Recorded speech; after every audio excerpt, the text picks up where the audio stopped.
Hej, vi vil gerne fortælle lidt om Afghanistan, som der ligger i Mellemøsten, tæt ved, lige op ad Pakistan og Iran blandt andet, som I kan se her på billedet. Først så vil vi fortælle lidt om, vi har lavet sådan en tidslinje her, og vi starter i 2001, for det er ligesom der, hvor det er jo den tid, vi har levet i, så den synes vi, der har mest relevans for os. Og i 2001, der starter den her krig mod Taliban-regimet og Al-Qaida i Afghanistan. Og det er efter det her terrorangreb, der har været i USA, det her 9/11. Og så i 2001, der går Danmark ind i den her krig mod Afghanistan, hvor Danmark i begyndelsen af året sender specialstyrker afsted til Afghanistan til den amerikansk ledede krig mod Taliban og Al-Qaida. Og i 2004, der har vi præsidentvalg i Afghanistan, og det er det første demokratiske præsidentvalg i Afghanistan afholdes den 9. oktober 2004. Og der vinder den konstituerede præsident Hamid Karzai en stor sejr med 95% af stemmerne. Og så i 2005, der udvider NATO den internationale styrke, og det vil sige, at altså, det første frie valg i Afghanistans parlament bliver afholdt. Altså det første frie valg siden 1969 bliver afholdt der i september 2005. Og NATO beslutter at udvide den internationale styrke ISAF operationsområde til også at omfatte den sydlige og østlige del af Afghanistan. Og så i 2006, der udvides Danmarks bidrag, og det vil sige, at Folketinget beslutter at udvide det danske bidrag til ISAF og indsætte op mod 290 soldater i Helmand-provinsen i den sydlige og østlige del af landet.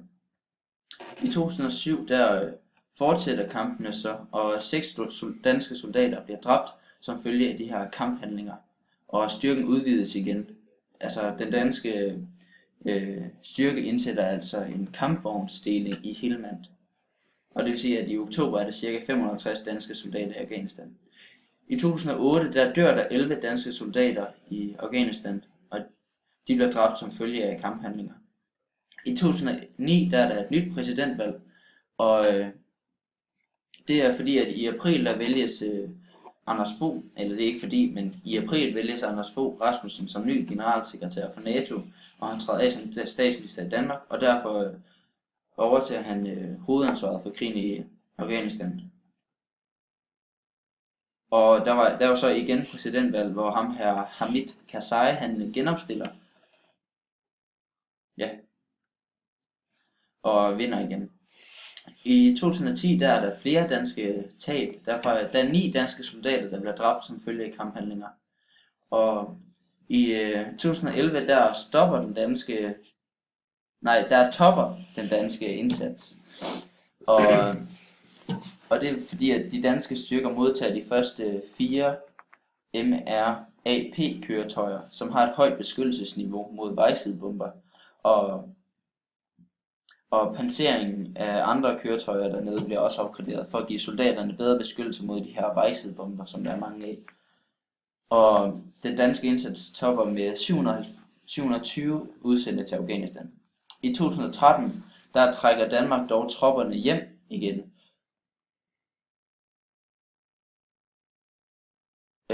Og det er et halvt år før det egentlig var planlagt, før tidligere planlagt. Og i 2014 vender de sidste danske kamptropper hjem fra Afghanistan. Og det blev så afslutningen på 8 års krigsdeltagelse i landet. Og i 2015 der bliver så lavet den her nye danske indsats, og det er sådan en fremtidsplan fra 2015 til 2017, hvor vi vil fokusere mere på rådgivning og støtte frem for militære kræfter. Og det vil sige, at blandt andet skal Danmark hjælpe den afghanske regering og civilsamfundet med at udvikle en demokratisk og ansvarlig stat, samt fremme lige adgang til grunduddannelse, også for piger. Så det er altså gode fremtidsplaner for de her menneskerettigheder, blandt andet. Ja, og Nu vil Daniel fortælle lidt om den demokratiske situation i Afghanistan. Ja, og vi kan starte med at se på den her Freedom House scale, at de synes altså ikke, at Afghanistan er et ret frit land, hvor de har scoret 6 over det hele, og det dårligste, du kan have, det er 7. Så det er virkelig ikke ret imponerende gjort. Så vi vil lige starte med at tage de der parametre.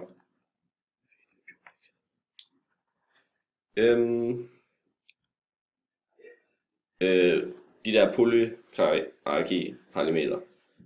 Det første, det er, at valgte kompetente repræsentanter skal kontrollere offentlige beslutninger. Og i USA, Afghanistan, der har de præsidentvalg, hvor en præsident kan vælges op til 2 5-årsperioder.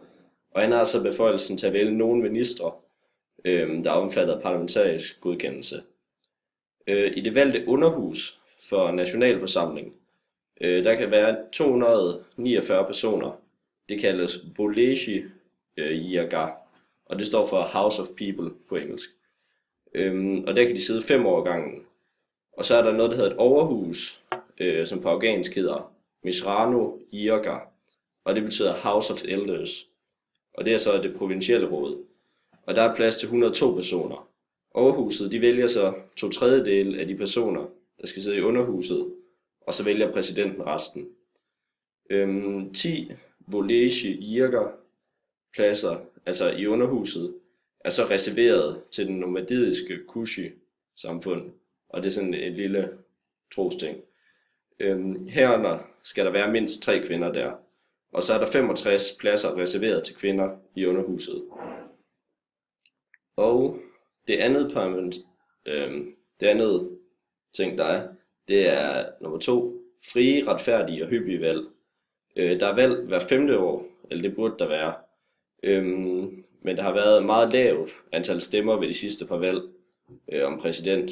Meget, meget lavt, og der er mange, der mener, at det har været et Coop-valg, og at præsidenten han bare har snydt sig til det. Nummer 3, det er stort set alle voksne har valgret. Og ja, både kvinder og mænd, der er voksne, altså over 18, har stemmeret i Afghanistan. Der er bare ikke ret mange, der stemmer. Og egentlig så kan alle voksne stille op til valget principielt. Men det har kun været mænd indtil videre, der er andre end kvinder, der er stillet op. Ytringsfrihed er nummer 5. Der er ytringsfrihed i Afghanistan, men rigtig mange, der har sagt noget imod styret, eller journalister, der har skrevet imod styret, de er senere forsvundet. De er aldrig blevet fundet, så det er ikke sådan helt sikkert, hvor meget ytringsfrihed de rent faktisk har. Men i deres lov, der står, at de har ytringsfrihed, men om det så holder, det er ikke helt sikkert. Nummer 6, det er ret til alternative informationskilder. Man har ret til de informationer, man nu end kan finde på nettet. Men der har været nogle meget mærkelige angreb på ting som telefonmaster i landet fra sådan et område, hvor der har været meget medier og sådan noget. Så altså, det er helt tydeligt, at regeringen prøver sådan at dæmpe lidt ned, hvad nogen kan få fat i og hvor meget. Forsamling og foreningsfrihed, og det har de måske ikke masser i Afghanistan. Der må de forsamle sig, som de vil. Det er et demokratisk land, og vi vil kalde det for konkurrencedemokratisk. Og nu vil vi så tælle lidt om, hvordan menneskerettighederne overtrædes. Ja, altså i Afghanistan, som Daniel lige har fortalt, så har de en masse love og omkring, at det egentlig bør være ytringsfrihed og fri ret til information og alle de her ting.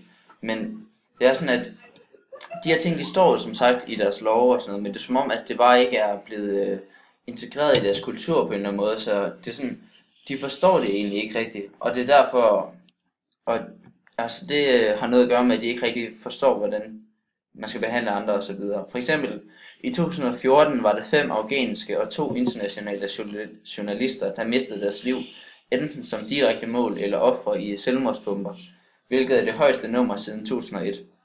Og hvis de har været direkte mål, er det et klart brud på menneskerettighederne omkring trykkefrihed.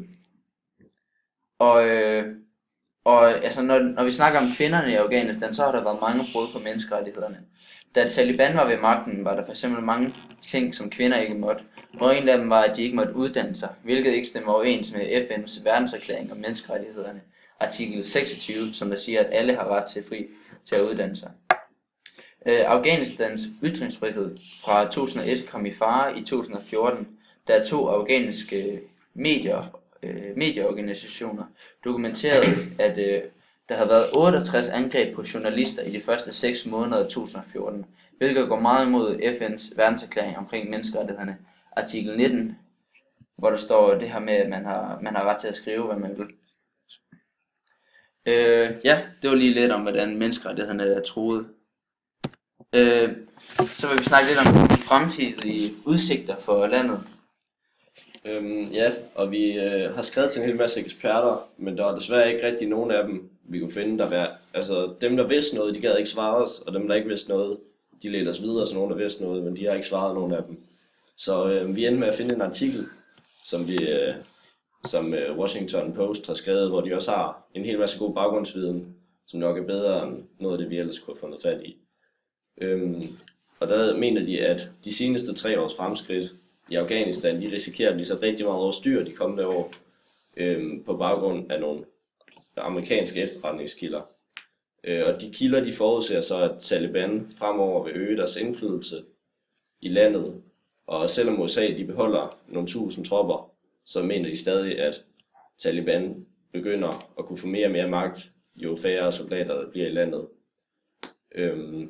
Og der er også nogen, der mener, at det her det er helt noget fup, og at landet de er rigtig meget på vej tilbage mod noget bedre.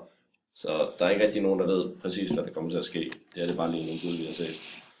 Ja. Vil du tilføje noget? Ja, altså Danmark, de havde jo blandt andet lavet den her fremtidsplan, som jeg også snakkede om tidligere, med 2015-2017, hvor de vil ind og sådan røre ved med den enkelte borger i Afghanistan, og så ligesom få ændret lidt på deres værdier, i stedet for at gå ind med militæret, så vil de hellere komme ind med ligesom at sprede nogle gode værdier, og på den måde at ramme dem der. Så på den måde så ser fremtiden jo lys ud, hvis der er andre lande, der også har den plan. Men i Danmarks øjne, så er Afghanistan blevet vurderet til at være et velfungerende land. Men det må vi bare se i øjnene, at det er det simpelthen ikke. Der sker så mange forfærdelige ting dernede, og Taliban har rigtig meget magt stadig, og det er langt fra et velfungerende land. Så det er helt klart, at Afghanistan har brug for meget hjælp, og hvis Vesten bare ser Afghanistan som et velfungerende land, så ser fremtiden ikke særlig lys ud. Men hvis Vesten derimod går ind og hjælper Afghanistan på den måde, som Afghanistan nu skal hjælpes på, så ser det ud til at blive meget mere lys fremtid for Afghanistan. Og det var alt, vi havde at sige. Vi håber, I kunne lide det. Ja.